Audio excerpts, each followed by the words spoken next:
Hello YouTube. Welcome to part 3 of my presentation about the mysterious island of Matua in the Soviet Far East and now Russian Far East Pacific Ocean territories. I've received a number of questions based on my previous presentation about this island, and I'll answer some of them to the extent possible. And I'll look through my mostly Russian language notes about it. Also, I would like to tell you about some of the most interesting cases of the UFO and USO sightings and accounts presented by Russian and Soviet Navy personnel and others who are quite credible. So stay tuned with me, and I'll tell you to the best of my abilities what's been going on that island. After the Japanese capitulated in 1945 on August the 14th, and before the Soviets took full control of the island later in August, the Japanese had enough time to conceal and mothball most important and precious objects on that island. What's interesting is that no one knows really in Russia what happened to the Japanese pilots, sailors, and artillerists. They just disappeared. The only people the Soviets basically captured were those who had served in the burial detachment and some of the construction personnel, military construction personnel. About 10 to 15,000 people left the island before the capitulation, before the Japanese gave up their control for the island. I need to add that according to the Russian sources, some of those who had worked on the fortifications on the island were POWs from China that the Japanese were holding, and apparently no one survived, but they did work on that island as well. As for the Nazi submarines, it is obvious that they would basically sail around the world to come to Matua. The Americans were very much interested in trying to destroy the airport and some of the most important objects. And the Americans lost about a dozen of airplanes and, according to the Russians, at least 2 submarines. I only know about 1 submarine, and I presented my information about it, but they say 2 submarines. As for the little island of Iwaki in Japanese, or Toporkovy in Russian, that's where the Japanese anchorage used to be on some of the piers. What's remaining right now is a 2-story pillbox on the shore, remnants of the Japanese ships, and some technology lying on the beach. There is whatever is left from the Japanese transport ship Roya Maru is also there, and somewhere nearby, somewhere at the bottom of the bay, there are whatever is left of the 2 other Japanese ships, Iwaki Maru and Hiburi Maru.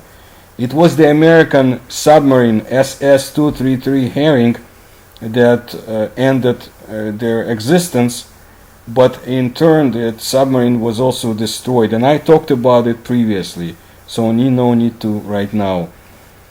As for the direct control over the island, when the Soviets interrogated General Tsumi Fusaki, who commanded the northern group Japanese forces, the garrison on Matua was not under his control, but was really controlled directly from the general headquarters, imperial headquarters on the island of Hokkaido. As for the airfield left on the island, those Russian researchers who had been able to visit it were astonished to what they found. The airport could still be used after so many years. That's how the Japanese engineers built it. It had at least 2 landing strips.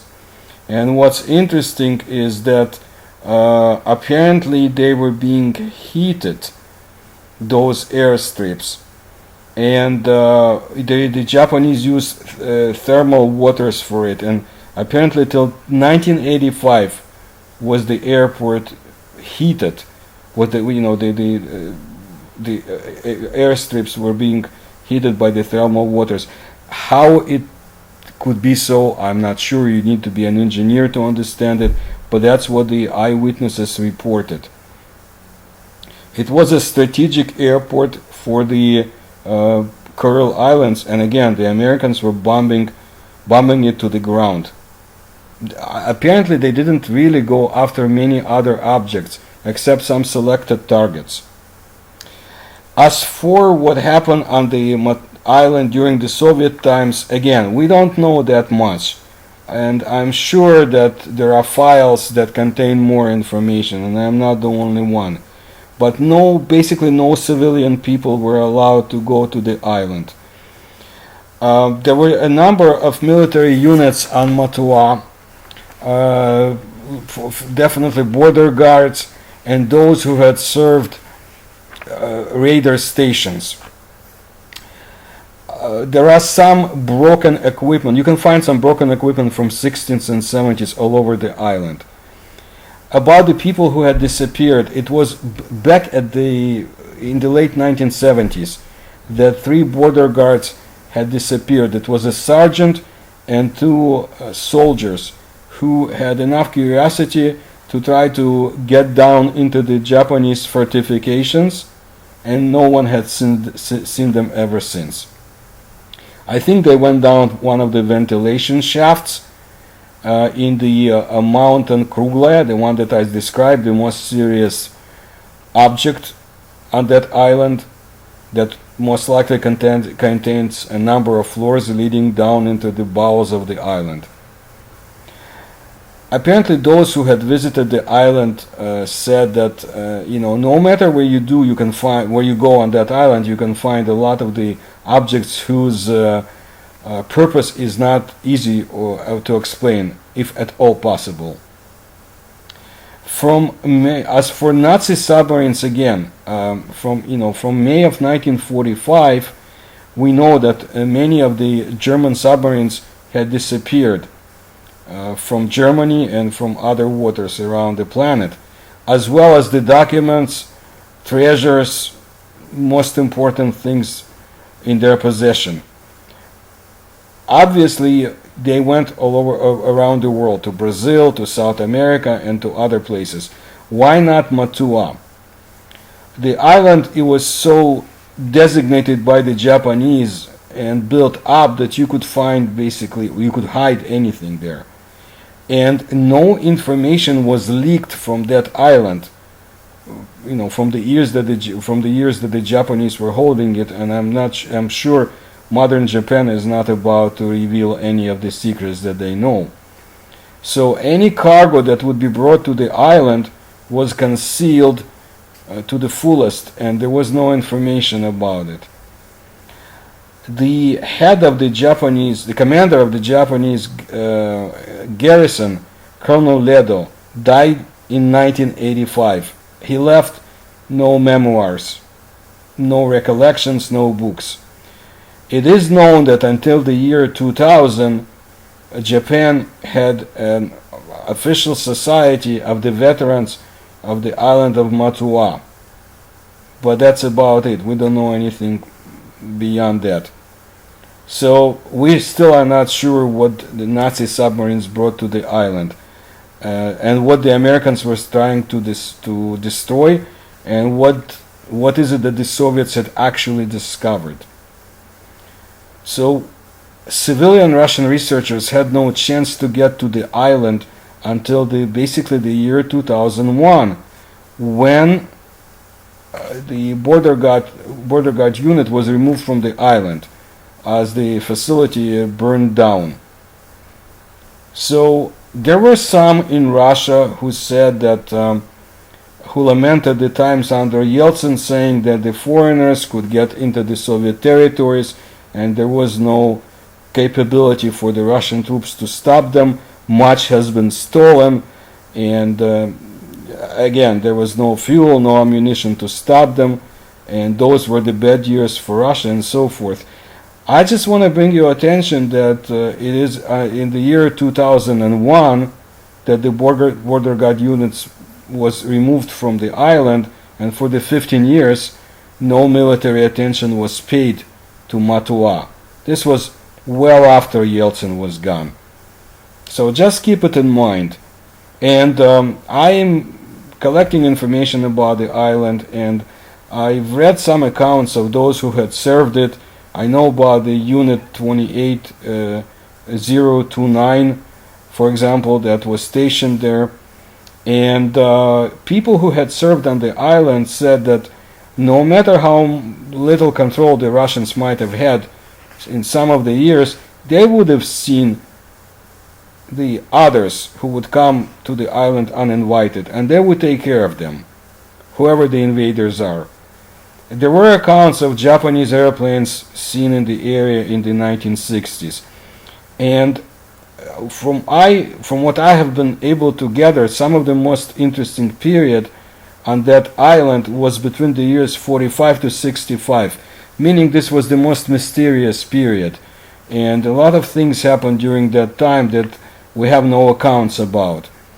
From the years of 1973 to 1980, the commander of the naval radio engineering unit that had been located in the northern part of the island on the Kloof Cape said that there was nothing unusual that he could recall. There were about 250 military people on the island, some of the air defense unit, the border guards, meteorological station, and those who had served in the radio engineering units.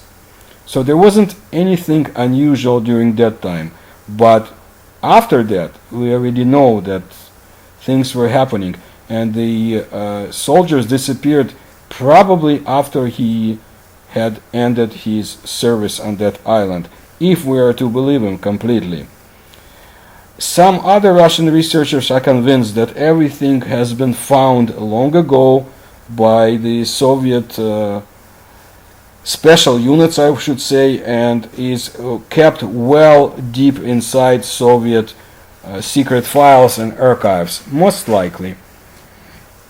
So what else I can add about this island except the hypothesis that under Khrushchev the two piers that were located on the little island of Toporkowy were destroyed, blown up by the Soviets, because apparently he was considering giving up the islands to the Japanese, the Kuril Islands, and didn't want to leave anything else for them. There was even a small settlement by the Sarichevo volcano, but it's all gone now, and those who had served there at the time don't remember where the piers were located. But you know, when the Russian military does its research of the island, I'm sure they'll be able to find this and many more things, including the secrets of the underground city on that island. I would like to discuss with you, or just tell you, about some of the most interesting cases that took place in the nearby waters. Maybe this is the attraction that brings Russian military to the island, and of course all others interested in it, the Japanese and whoever else. There were a number of USO cases in the area, and I present them in my book Russia's USO Secrets. Some of the most interesting I'll tell you here. For example, in September of the year of 1950, two Soviet fighter planes, they were in the sky over Sea of Japan, and they made an attempt to attack a UFO that was observed.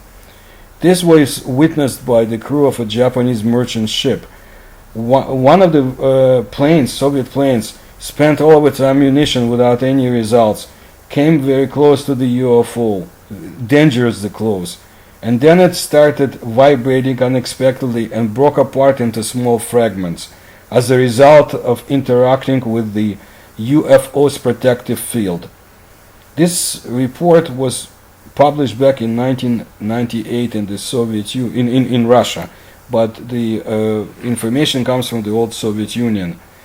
The island of Kunashir is the southernmost link in the chain of the volcanic islands, that's the Kuril Islands. As we know, these islands, they separate the waters of Okhotsk Sea from the warmer Pacific Ocean.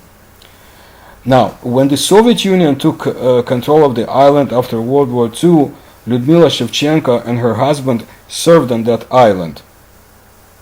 In 1953, something very unusual took place over it. Shevchenko remembered that ever since. It was an aircraft that was ordered to land. The pilot acknowledged and he headed the airplane towards the airfield. The airplane was visible from the island, but when it was very close to the runway, the craft basically started vanishing, disappearing in front of their eyes. Then it just vanished as if it never existed. And all radio communications with this ceased. The commanders of the unit, as far as I recall, they got in touch with the Ministry of Defense, and the Soviet divers were sent to the area and they searched the bottom of the ship, but of the sea, but they found no traces at all of the vanished aircraft. I remember this case was described by late Yuri Smirnov, one of the most active ufologists of Russia in that time, in his newspaper, and in quite a great detail. There was another interesting case in September of the year 1972, when the crew of the Soviet cruiser Varyag observed an object that basically fell at great speed into the ocean, close to the Kuril Islands. Initially, the object resembled a sphere, but then while descending into the waters, it changed its shape and became a cone. There were no splashes observed.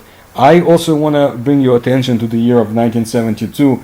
In my research, I found quite a lot of interesting accounts around the Soviet Union that had to do with UFO sightings and USO sightings for the same year.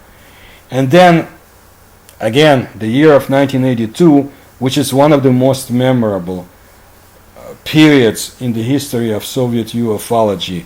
Very interesting cases took place, and I've covered them in my lectures and books, exactly in 1992. Well, this was an interesting case too, because the Soviet ship that sailed the Pacific Ocean at the time was commanded by Captain Second Rank Sokolov. When he and the other crew members observed the UFO, the object ascended from under the water in the area of the Kamchatka flotilla.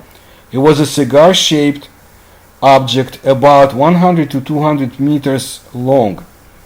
Its ascent was slow and it was quite noiseless. The UFO hovered at the altitude of 250 to 300 meters when everything started, and it had 4 engines and 4 lights in the aft part, and then it rapidly disappeared in the atmosphere. Sokolov wanted to report per the special section of the so-called Setka instruction forms, and I describe you what the Setka program was. But he only found one, number 16, that had the entry UFO landing on the water. But I'm still not sure why would the Soviets use term UFO, because they never would. It was not allowed. They had some other designation. So maybe Captain Sokolov had some other forms in his hands. But then what program was interested in the UFO reports that would actually say UFO NLO in Russian? Whatever it was a very interesting case, because when he came back to the base, the captain made a full report. This was, again, one of the interesting cases, but I want to bring your attention to the area not that far away from the island of Matua itself. This happened again in the August of 1982, same very interesting year, when somebody named Krakhmalev was aboard Nikolai Bashnak vessel in the Shikotan Island area. That ship was heading to the Yekaterina Strait located between the islands of Iturup and Kunashir. The watch commander invited the crew to observe an interesting phenomenon. According to him, it was an elliptical circle with clearly outlined borders that appeared on surface around the ship. The radiance was similar to that as being produced by a TV set. So the Soviets estimated that the size of that radiance was about 150 meters long and 74 meters wide. No sounds except for the ship's engine could be heard. Now they figured out that and calculated that the object was below the ship at the depth of 3 to 4 meters. Very interesting. At the same time, they noticed a perfect round circle around the moon in the sky. It happened on at the same time. They couldn't explain it. They know that whatever was the circle that was on the surface of the sea accompanied the Soviet vessel for 2 hours, and then it just suddenly disappeared. They always suddenly disappear. The ship was going at a very slow speed at that time. Nothing on board registered that there was anything unusual around. Now Kakhmalev recalled that he was feeling depression and quite a perplexity after after being exposed to that sighting, and he wasn't the only one. 1 year later, in July of '93, 2 miles from Shikotan Island, something else happened during the summer in July. A fishing vessel from the Sakhalin Island, Zenit, it was moored near the island, and we waited for the opportunity to load the cargo aboard. There were 6 crewmen standing on the deck. The sun wasn't out yet, and there was an early haze covering the horizon. All of a sudden, they observed a bright orange-colored sphere. It moved very slowly from the north in the southward direction, and then it disappeared as if somebody turned it off. The sphere was about 10 times as big as the visible moon. Moved about for about 2 minutes. The sea was calm. There was some light fog. The sphere moved low over the horizon between the Shikotan Island and the vessel, and it didn't blind anybody who was watching it. So this was one of the most, another interesting sightings. I will not go into all the information I have from the Russian Far East. I've covered it in my books and my lectures. Suffice it to say that that's a very interesting area, a very curious area to remember that the so-called Devil's Triangle is not really that far away, and there have been cases all around, including Kamchatka and Chukotka further away. And of course, if we go to the north, then we have to look at the Arctic Ocean and other areas. Those are all fascinating subjects, and I will definitely cover them more in my lectures in the future. As for Matua, stay tuned, and when I get more interesting information and will decide to share details, I'll definitely let you know.